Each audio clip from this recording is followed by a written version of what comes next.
নমস্কাৰ বন্ধুসকল, মোৰ আন এটা ৰেচিপি ভিডিঅ'লৈ আপোনালোক আন্তৰিক স্বাগতম জনাইছোঁ। তো আজি মই বনাম কলডিলেদি ব্ৰইলাৰ মাংস। তো কেনেকৈ বনাওঁ, কি কৰোঁ, গোটেইখিনি আপোনালোক দেখাবলৈ চেষ্টা কৰিম। তো আমাৰ জোপাইখিনি মই ফাৰ্ষ্ট দেখাই দিওঁ আপোনালোকক। তো এয়া আলু পিঁয়াজ কাটি কেনে ৰেডি কৰি ল'লোঁ। এইফালে চানটাকা ব্ৰইলাৰ আনিছোঁ, এইফালে আদা নহৰু জলকীয়া পূৰা মিক্সিত মাৰি থ'লোঁ। তাৰপিছত এইফালে আছে কলডিলটো একদম সৰু সৰুকৈ কাটি লৈছোঁ খিচখিচিয়া কৰি। আৰু এইফালে কেৰাহীত তেল গৰম হৈ আছে।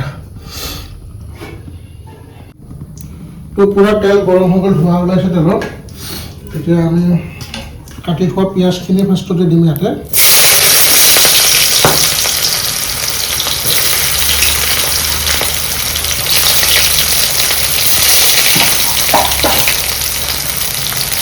সদায় তেনেকৈ যি কৰোঁ নৰ্মেল কথা, পিঁয়াজটো অলপ ভাজি ল'ব লাগিব।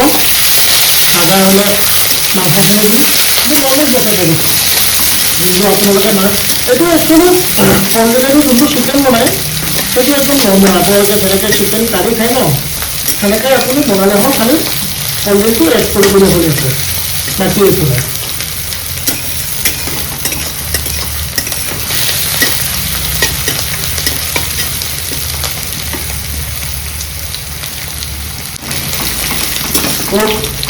পিঁয়াজটো ফ্ৰাই হ'ল আপোনাৰ ধুনীয়াকৈ।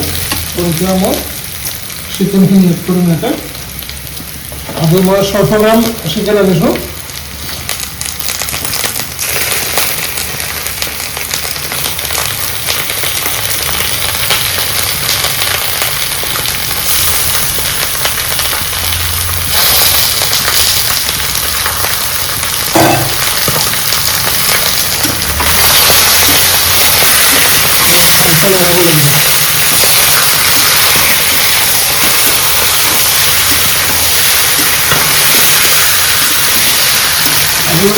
বেছি তেল ইউজ কৰা নাই, কাৰণ এইটো মই মানে পোৰা মুৰ্গী আনিছোঁ ন, তো ইয়াৰ পৰা অলৰেডি ইয়াৰ পৰা তেল ওলাবই, সেইকাৰণে বেছি তেলৰ এড কৰা নাই। ইয়াৰ পৰা ধুনীয়া ফ্ৰাই কৰি থাকিলে ধুনীয়া কালাৰ মানে তেলটো উঠি আহিব।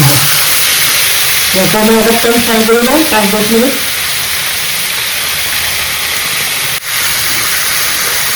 ইয়াতে মই এতিয়া এড কৰিম আপোনালোকৰ কাটি থোৱা আলু। এটা আলু ইউজ কৰিছোঁ, আলুটো ডাঙৰ নাছিল সেইকাৰণে সৰু সৰুকৈ কাটিলোঁ। তাৰপিছত কল পচলাখিনি আছে।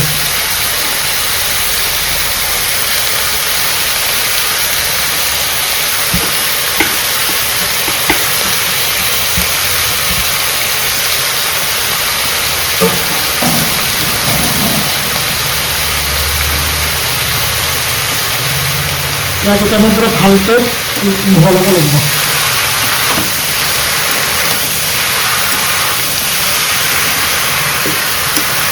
কল পচলাখিনি মই একদম আঁকি লৈছোঁ পূৰা ভালকৈ, নহ'লে পানী থাকে বহুত, ইয়াত দিলে মানে পানী পানী হৈ যায়, সেইকাৰণে মই পূৰা আঁকি লৈছোঁ।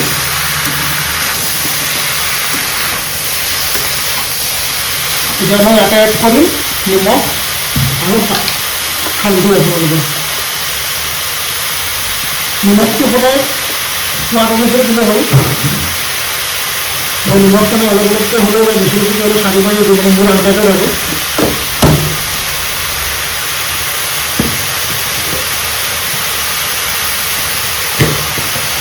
এতিয়া ভালকৈ ইয়াত মিহলাব লাগিব বস্তুখিনি।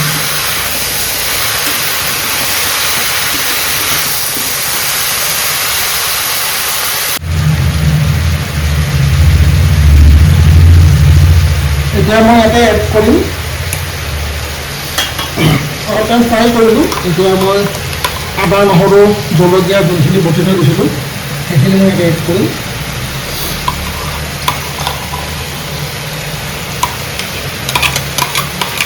মই 600 গ্ৰাম মাংস অনাৰ কাৰণে মই আপোনাৰ 2টা নহৰু ইউজ কৰিছোঁ, মানে মিডিয়াম চাইজৰ 2টা নহৰু, অলপমান আদা, 6টা কেঁচা জলকীয়া।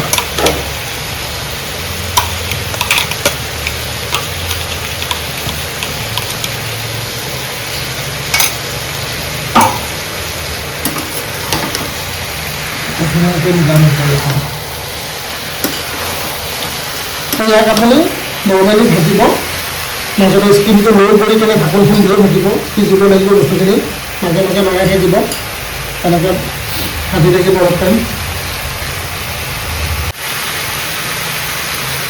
অলপ টাইম ফ্ৰাই কৰিলোঁ মই ইয়াত। এতিয়া মই মছলা দিব লাগিব ইয়াতে। তো ইয়াতে গোটেইখিনি মছলা মিক্স আছে আপোনালোকৰ। জিৰা, ধনিয়া, গৰম মছলা, চিকেন মছলা আৰু অলপ ৰেড চিলি আছে। অলপ ইউজ কৰিছোঁ, বেছি কৰা নাই। পানী দি দিছোঁ, দেখিছে পূৰা পানী দিছোঁ মছলাটো। পানীত ভিজাই ৰাখিছোঁ অলপ ফুলিবৰ কাৰণে, বেছি মছলা দিয়া নাই। তো এইখিনি দি ধুনীয়াকৈ ভাজিম মই আৰু 5 মিনিট 10 মিনিট এনেকুৱা। তাৰপিছত লাষ্টত দিম বিলাহীটো দি কেনে ফ্ৰাই কৰিম। বিলাহীটো অলপ দেৰিকৈ দিম, তেতিয়ালৈ যাতে আলু আৰু কলডিলটো মানে সিজি যায় আপোনাৰ। এতিয়া বৰ্তমান অলপ হাই স্কিমতে থাকিম, তাৰপিছত আকৌ ল' কৰি গেছটো ঢাকি থ'ম। গেছটো ঢাকি ৰখা কৰি কেৰাহীটো ঢাকি দিম, তো সেনেকৈ ফ্ৰাই কৰি থাকিম আৰু। চব ধুনীয়াকৈ ফ্ৰাই হ'ল, পূৰা তেল ওলাই আহিছে ছাইডত, চব ধুনীয়া তেল ওলাইছে। এতিয়া মই ইয়াতে দিম বিলাহী। 2টা মিডিয়াম সাইজৰ বিলাহী লৈছোঁ, এই 2টা দিম। বিলাহীটো যেতিয়ালৈ আপোনাৰ গলি নাযায় তেতিয়ালৈ মই ইয়াত ফ্ৰাই কৰি দিম।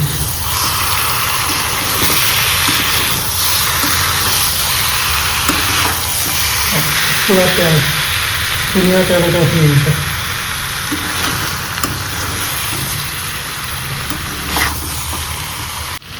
তো বিলাহী একো নাম নিচান নোহোৱা হৈ গ'ল, ইমানে ফ্ৰাই কৰিলোঁ মানে। এতিয়া আপোনালোকে এনেকৈও ৰাখিব পাৰে, আৰু পানী দি কেনে যদি খাম বুলি ভাবে পানীও এড কৰিব পাৰে। মই অলপমান পানী এড কৰিম, কিন্তু পানীকৈ নাখাওঁ বাৰু, মই পানীখিনি পূৰা নোহোৱা কৰি দিম।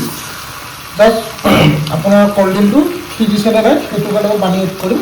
তো মোৰ চিকেন হৈ গ'ল, কলডিলেদি চব কি ধুনীয়াকৈ তেল উঠি আহিছে। পানীখিনি মই যিমান দিছিলোঁ গোটেইখিনি সোমাই দিলোঁ, মানে জাষ্ট সেইটো ভালকৈ সিজিবলৈ দিছিলোঁ। ওপৰত কালাৰটো চাওক কি ধুনীয়াকৈ তেল উঠি আহিছে। তো এতিয়া বেছি দেৰি নকৰি আপোনালোকক ডাইৰেক্ট ডাইনিঙত লগ পাই আছোঁ টেষ্টটো ক'বলৈ। তো এয়া মোৰ খানা, এফালে চিকেন, এফালে আপোনাৰ বেঙেনা পোৰা, ঠাণ্ডা দিনৰ এইটো মেইন বস্তু পোৰা বস্তুটো, আৰু এফালে এটা সেয়া কি বুলি কয় কলফুলৰ বৰা ভাজি। তো এতিয়া মই টেষ্টটো কৈ আছোঁ, ফটাফট খাই কেনে আপোনালোকক।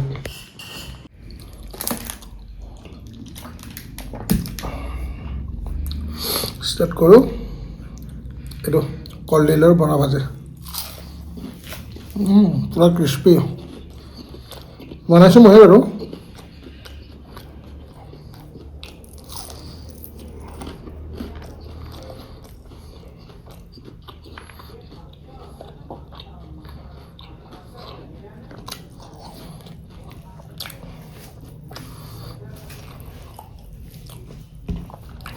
আজি দোকানীটো লেগ পিচটো অলপ কাটি দিলে।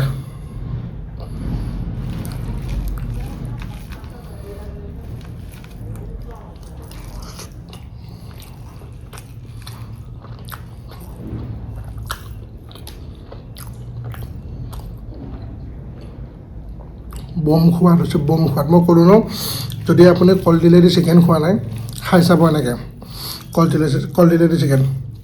ঝোল যদি খাই ঝোল কৰি খাব, কিন্তু এনেকৈ একবাৰ ফ্ৰাই কৰি কেনে খাব। যদি আপুনি কি বুলি কয় ছাল থকা মুৰ্গীটো নানে, নৰ্মেল চেলাই দিয়া মুৰ্গীটো যদি আনে, ছালটো নাথাকে, তেতিয়াহ'লে তেলটো অলপমান সৰহকৈ দিব, বম টেষ্টি লাগিব। আৰু যদি ছাল থকা মুৰ্গীৰে অলপমান তেল দিলেই হ'ল, ইয়াক ভাজি থাকিলে তেল ওলাবই। এইটো গ'ল মোৰ মুখত।